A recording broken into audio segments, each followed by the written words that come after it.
घना जंगल, पेड़ इतने ऊंचे कि सूरज की रोशनी भी सोच समझकर नीचे आती है। इन्हीं पेड़ों के बीच से एक लड़का लाल चड्डी पहने पूरी रफ्तार में दौड़ रहा है। उसके पीछे भेड़िए भी भाग रहे हैं। ये कोई शिकार नहीं, ये दोस्त हैं। एक इंसान जो जानवरों के बीच पल रहा है। पर यह कहानी किसी मासूम बचपन की नहीं है। ये कहानी है एक ऐसे जंगल की जहां हर पेड़ के पीछे छिपा है एक खतरा। मोगली ये वही बच्चा है, इंसानी खून पर जानवरों के बीच पला।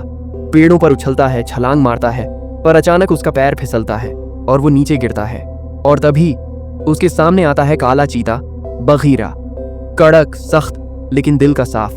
बगीरा कहता है, गिरा इसलिए क्योंकि ये पेड़ सूखा था। कोशिश की थी पर सोच गलत थी। माना तुम भेड़ियों जैसे नहीं, लेकिन तुम में उनसे ज्यादा हिम्मत है। दोनों दोस्त हैं, एक जानवर और एक इंसानी बच्चा जो खुद को भेड़िया मान चुका है। वो वापस अपने भेड़िया भाइयों के बीच लौटता है। एक भाई कहता है, चलो खेलते हैं, पर मोगली मना कर देता है। सारे भेड़िए मिलकर जंगल का नियम दोहराते हैं, एक दहाड़, एक आवाज, जैसे जंगल को बता रहे हों कि वे साथ हैं। पर मोगली के दिल में कुछ और चल रहा है। वो जानता है वो उनके जैसा नहीं, पर फिर भी यही उसका घर है। जंगल का इकलौता तालाब अब सूख चुका है, थोड़ा बहुत पानी बचा है और वहीं सारे जानवर जमा होते हैं, भैंसें, मगरमच्छ, चिड़ियां और इंसान। मोगली, पर मोगली को कोई नहीं अपनाता। सब उसे ऐसे देखते हैं जैसे वो कुछ अलग हो, क्योंकि वो अलग है।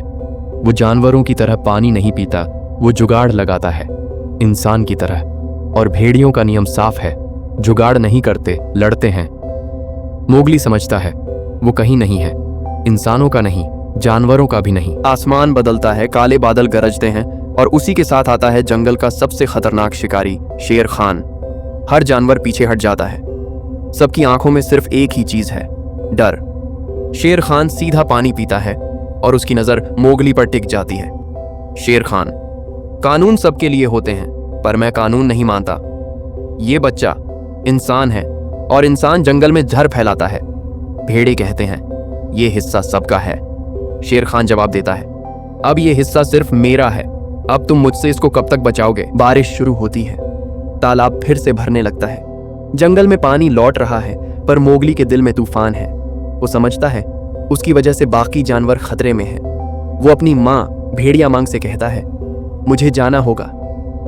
माँ रोती है, मोगली को पकड़ लेती है, पर काला चीता बगीरा कहता है, अब वक्त आ गया है, इंसान को इंसानों में ही रहना चाहिए। मैं इसे वहां छोड़कर आऊंगा जहां से इसे लाया था। काला चीता, बगीरा और मोगली एक अनजाने सफर पर निकलते हैं। रास्ते में मोगली बच्चों जैसी शरारतें करता है, पेड़ों से लटकता है, छलांग लगाता है, पर बगीरा शांत है, सतर्क है, जैसे किसी खतरे की आहट उसे पहले ही मिल गई हो। और तभी सामने आते हैं हाथियों का झुंड। बगीरा मोगली से कहता है, सर झुकाओ, इनसे इज्जत से पेश आओ। इन हाथियों ने ही जंगल को जिंदा रखा है। जहां जहां इन्होंने कदम रखे वहां पानी निकला, नदियां बही, पेड़ उगे।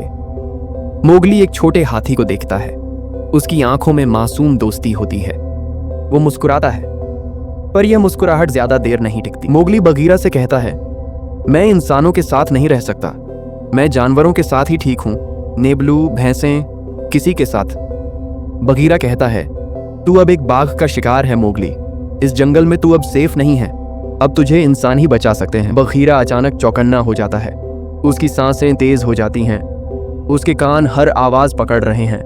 वो फुसफुसाता है, सीधे भागो मोगली, घाटी की तरफ, और रुकना मत जब तक इंसानों की बस्ती नहीं दिखती। मोगली, क्या हुआ? उत्तर की तरफ भागो, जहां रात में भी आकाश चमकता है, मैं वहीं मिलूंगा। पर तभी शेर खान झाड़ियों से छलांग मारता है। एक जबरदस्त टकराव होता है। बगीरा और शेर खान आमने सामने, क्लॉज, दहाड़, दांत, हर वार जानलेवा। मोगली भागता है, उसकी सांसें रुकने लगती हैं, लेकिन वो रुकता नहीं। शेर खान बगीरा को घायल कर देता है। बगीरा जमीन पर गिरता है, खून बहता है और वो चिल्लाता है, भाग मोगली। मोगली के पीछे शेर खान दौड़ रहा है और उसी वक्त एक झुंड आता है, भैंसों का झुंड। धूल उड़ रही है, जमीन कांप रही है। मोगली एक खाई में गिरता है, भैंसों का पूरा झुंड उसके ऊपर से कूदता जाता है, पर मोगली हार नहीं मानता। वो दौड़ता है और एक भैंस के सींग को पकड़कर उस पर चढ़ जाता है। शेर खान ऊपर से ये सब देखता है और उसकी आंखों में गुस्सा उबलता है, मगर अब मोगली खतरे से बच चुका है। कुछ देर के लिए। उधर मोगली की भेड़िया माँ और भाई बेहद दुखी हैं। भाई कहता है मुझे उसकी याद आ रही है। माँ कहती है मुझे भी। और तभी शेर खान वहां पहुंच जाता है। शेर खान, वो कहाँ है?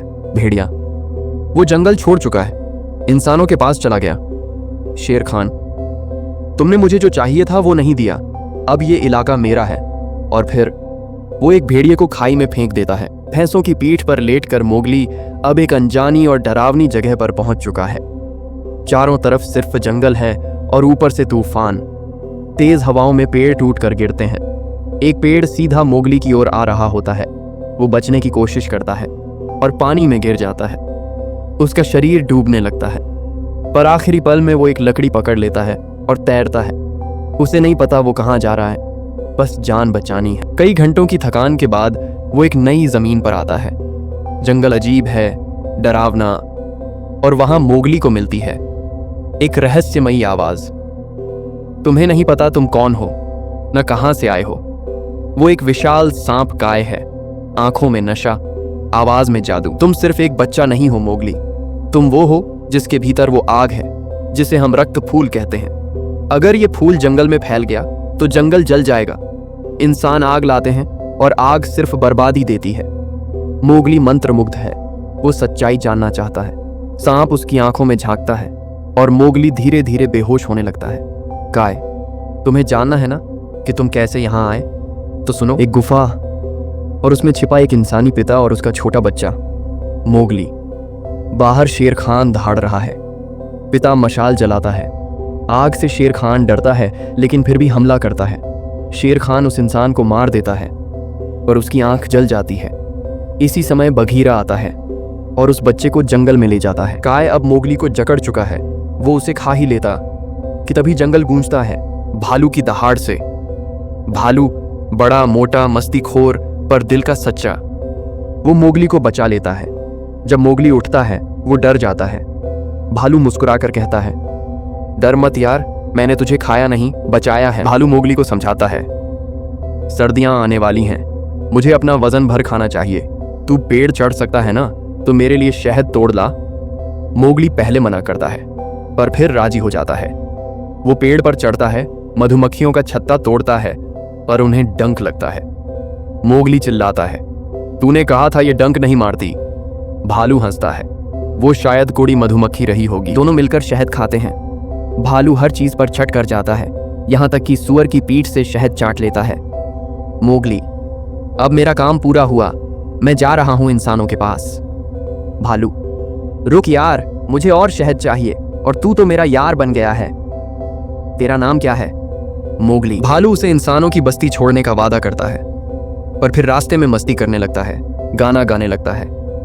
ये क्या है? मोगली पूछता है। गाना है यार, तूने कभी सुना नहीं? रात हो जाती है, दूर से इंसानों की बस्ती दिखाई देती है, मशालें, आग, घर। मोगली उसे देखता है पर उसका मन डोलता है। मोगली, बुरा तो नहीं लग रहा, पर डर लग रहा है। भालू, जुगाड़ तेरा कमाल है, मिट्टी डाल भेड़ियों के तरीकों पर। तू मोगली है और मोगली का तरीका सबसे अलग है। तू चाहता है तो अभी जा सकता है, पर अगर तू रुका तो हम दोनों मिलकर इतना शहद इकट्ठा करेंगे कि तू कभी भूखा नहीं रहेगा। मोगली मुस्कुराता है, ठीक है, मैं सर्दियों तक रुकता हूं। इधर भेड़ियों का झुंड चिंतित है। एक छोटा भेड़िया बच्चा पूछता है, मम्मी, मोगली भाई कहाँ हैं? भेड़िया माँ खामोश रहती है, लेकिन उसकी आंखों में डर साफ है। बच्चे खेलते खेलते शेर खान के पास पहुंच जाते हैं। शेर खान कहता है, क्या तुम जानते हो कि जंगल का असली मालिक कौन है? उसकी आवाज में जहर है और इरादा साफ, डर फैलाना। वो भेड़ियों से कहता है, मैंने तुमसे एक चीज मांगी थी, इंसान का बच्चा, अब मैं खुद लूंगा, और जब तक वो नहीं मिलेगा इस जंगल का हर हिस्सा सिर्फ मेरा है। जंगल में सनसनी फैल जाती है, अब कोई सुरक्षित नहीं। उधर भालू और मोगली अब अच्छे दोस्त बन चुके हैं, पर अचानक मोगली को जंगल में कुछ जानवरों की बातें सुनाई देती हैं। वो इंसान का बच्चा जंगल में है, शेर खान उसे मारना चाहता है। मोगली का दिल कांपता है, वो जानता है अब भागने का वक्त नहीं, अब टकराने का वक्त है। मोगली अब वो करता है जो कोई जानवर नहीं कर सकता था। वो इंसानों की बस्ती से मशाल चुराता है, आग, वही रक्त फूल जिससे जंगल डरता है। अब वो जंगल में लौटता है सबके सामने, और शेर खान के सामने मशाल जलाकर खड़ा हो जाता है। शेर खान दहाड़ता है, तुम इंसान हो, तुम जंगल का हिस्सा नहीं हो। मोगली शांत आवाज में कहता है, मैं इंसान हूं, पर मैं इस जंगल में पला हूं। मैं तुम्हें कानून से नहीं अपने तरीके से हराऊंगा। शेर खान उस पर हमला करता है, पर मोगली भेड़ियों, भालू और बगीरा के साथ एक जाल बुनता है, इंसानी दिमाग वाला जुगाड़। वो झाड़ियों में आग फैलाता है, धुआं करता है। शेर खान की आंखें जलती हैं और फिर उसे एक खाई की ओर ले जाता है।